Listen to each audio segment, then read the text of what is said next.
সাইয়েদনা আবু বকর বলে, আমি দেখি মরুভূমির মধ্যে একটা বাড়ি দেখা যায়। আমি আল্লাহর নবীকে ডাক দিয়া বললাম, নবীজি উনজুর ইলাল আমাম, সামনের দিকে তাকায় দেখেন, ওই যে একটা বাড়ি দেখা যায়। আবু বকর বলে, আমার মাথায় ধরলো না। আল্লাহর নবী বলতে বলতে দেখি মরুভূমির মধ্যে বাড়ি দেখা যায়। আল্লাহর নবী বললেন, আবু বকর চলেন, ওই বাড়িতে যে আমরা দুইজনে আশ্রয় নিব, তাদের থেকে আমরা মেহমানদারি গ্রহণ করব। আমরা তাদের কাছ থেকে পানি ঠানি চাইবো, খাবার দাবার চাইবো, কিছুক্ষণ সময় আমরা বিশ্রাম করব, তারপরে আবার রওনা দিব। সাইয়েদনা আবু বকর বলেন, আমি আল্লাহ রসুলের হাত মোবারক ধরে ওই বাড়ির দিকে হেঁটে যাচ্ছি। যেতে যেতে যেতে যেতে যখন বাড়ির সামনে গেলাম, দেখি মরুভূমির মধ্যে ভাঙ্গা একটা কুঠুরি, ভাঙ্গা একটা ঘর, ভিতর থেকে দরজা লাগানো। আল্লাহ নবী বলে, আবু বকর যান, ঘরের দরজায় নক করেন। আমি যে ঘরের দরজায় নক করলাম, ইফতাহিল বাব, কে ঘরের দরজা খোলো। একবার দুইবার তিনবার বলার পরে কেউ কোনো সাড়া দেয় না। চতুর্থবারের সময় ঘর থেকে আওয়াজ আসলো, কে গো তোমরা, কোত্থেকে আসছো, কি তোমাদের পরিচয়? সাইয়েদনা আবু বকর বলে, জিতু মিনাল মক্কা ইলাল মদিনা, আমরা মক্কা থেকে আসছি দুইজন মানুষ। জিনা মিলাল মক্কা ইলাল মদিনা, আমরা দুইজন মানুষ মক্কা থেকে আসছি, আমরা মদিনায় যাব, আমরা দুইজন মুসাফির, আমরা দুইজন। তো তোমরা মুসাফির হলে আমার বাড়িতে কেন আসছো? সাইয়েদনা আবু বকর বলে, শোনো, আমরা আসছি তোমার বাড়িতে, কিছুক্ষণ আমরা আশ্রয় গ্রহণ করতে চাচ্ছি, কিছুক্ষণ বিশ্রাম নিব। বলে, তোমরা বিশ্রাম নিবা ভালো কথা, আমার বাড়িতে তো আমার স্বামী নাই, আমি তো একা মহিলা ঘরের মধ্যে। আমার নাম হলো উম্মে মাবাদ, আমার স্বামীর নাম হলো আবু মাবাদ। আমার স্বামী বকরি চড়ানোর জন্য মাঠে গেছে, সে বিকাল বেলা বাড়িতে আসবে।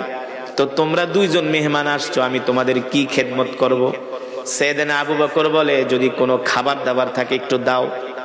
বলে, শোনো, আমরা এতটাই নিঃস্ব মানুষ, গরিব মানুষ, আমাদের ঘরে কোনো খাবার নাই। আমার স্বামী বকরি চড়ায়, সেই বকরি থেকে আমরা দুধ দোয়া দুইজন স্বামী স্ত্রী পান করি, আর গাছ থেকে কিছু খেজুর পেড়ে খেজুর খাই, এছাড়া আমাদের কাছে কোনো খাবার দাবার থাকে না। সাইয়েদনা আবু বকর বলে, যদি খাবার দাবার না থাকে তাহলে একটু পানি পর্যন্ত দাও। বলে, পানিও শেষ, পানিও।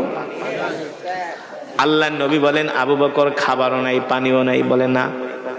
হঠাৎ করে আল্লাহর নবী দেখেন উম্মে মাবাদের ঘরের সামনে একটা বকরি বাঁধা। কি বাঁধা? একটা বকরি বাঁধা। আল্লাহর নবী ডাক দিয়া বলেন, আবু বকর, আপনি উম্মে মাবাদ থেকে অনুমতি নেন, ওর ঘরে যেহেতু খাবারও নাই পানিও নাই, আমরা ওই বকরি থেকে একটু দুধ দোয়া দুইজনে তৃষ্ণা নিবারণ করি। সাইয়েদনা আবু বকর বলল, উম্মে মাবাদ, ইয়া উখতি, তোমার ঘরের সামনে একটা বকরি বাঁধা আছে, যদি অনুমতি দাও আমরা ওই বকরি থেকে দুধ দোয়া দুইজনে পান করি। ঘর থেকে উম্মে মাবাদ বলে, পথিক, জানো না আমার ঘরের সামনে যেই বকরি বাঁধা আছে, এই বকরিটা হলো অসুস্থ বকরি, হাঁটতে চলতে পারে না, দুধ দিবে কোত্থেকে? ওই হাঁটতে চলতে পারে না, এই কারণে আমার স্বামী ওকে ঘাস খাওয়ানোর জন্য মাঠেও নিয়ে যেতে পারে না।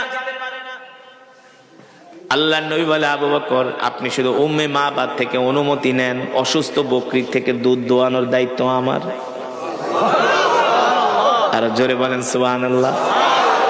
সাইয়েদনা আবু বকর বিশ্বাস করেন, আল্লাহর নবীর জবান মুবারক দিয়া যেহেতু এই কথা বলেছে, অসুস্থ বকরি থেকে অবশ্যই দুধ।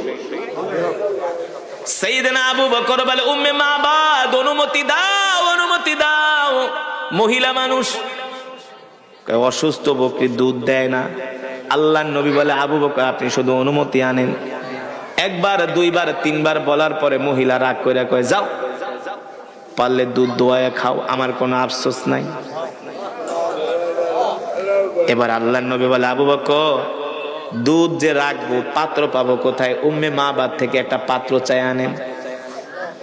আবু বকর বলেন, সাইয়েদনা আবু বকর বলে, উম্মে মাবাদ, একটা পাত্র দাও। উম্মে মাবাদ ঘর থেকে একটা সাগীরুন, একটা ছোট পাত্র দিছে। আল্লাহর নবী বলে, আবু বকর গো, এত ছোট পাত্রে হবে না, বড় পাত্র লাগবে।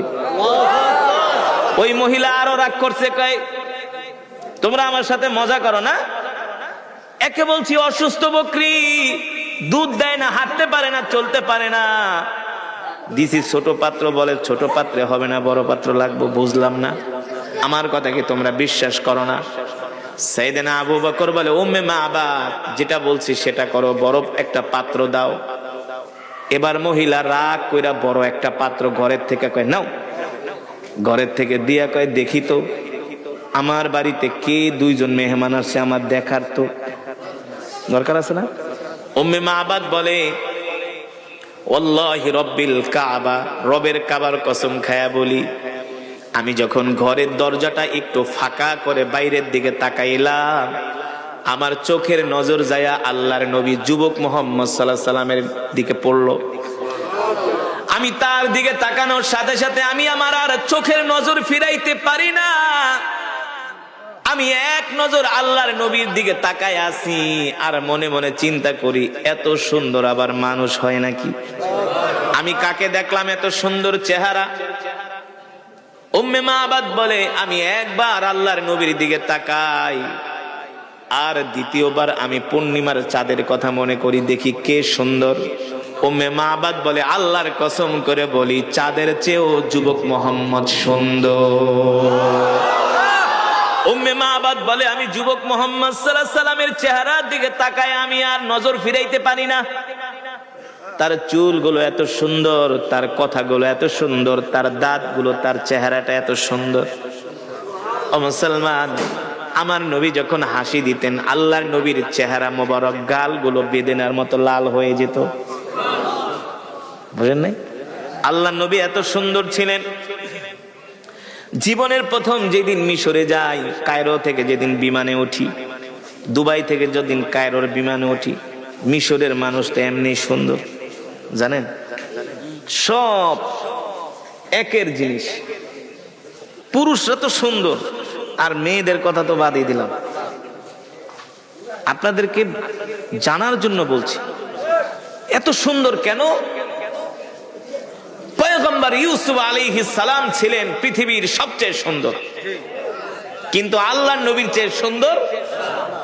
আল্লাহর নবী বলেন, আমার ভাই ইউসুফ হলো সাদা সুন্দর, আমি হলাম লাল সুন্দর। সাদা সুন্দর বেশি আকর্ষণীয় নাকি লাল সুন্দর? এই যুবক, যখন বিয়ে করতে যাইবা দাদির কাছে জিগাইবা, দাদি যাইতেছি দেখতে, কয় শোন, আগে দেখবি কন্যার চেহারাটা লাল সুন্দর কিনা, কারণ লাল সুন্দর মানুষগুলো রোদ্রে গেলে চেহারা আরো বেশি আলোকিত হয়, ঠিক কিনা বলেন? আমার রাসূল ছিলেন, আমার কলিজার টুকরা নবী ছিলেন লাল সুন্দর। আল্লাহু আকবার। পৃথিবীর যত সৌন্দর্য আছে আল্লাহ তাআলা আমার নবীকে দান করেছেন। এই কারণে আম্মা জান আয়েশা রাদিয়াল্লাহু তাআলা আনহা বলেন, মিশরের রমণীরা পয়গম্বর ইউসুফের চেহারা দেখা আপেল কাটতে যায় আঙ্গুল কেটে ফেলেছিল, জানেন? হ্যাঁ,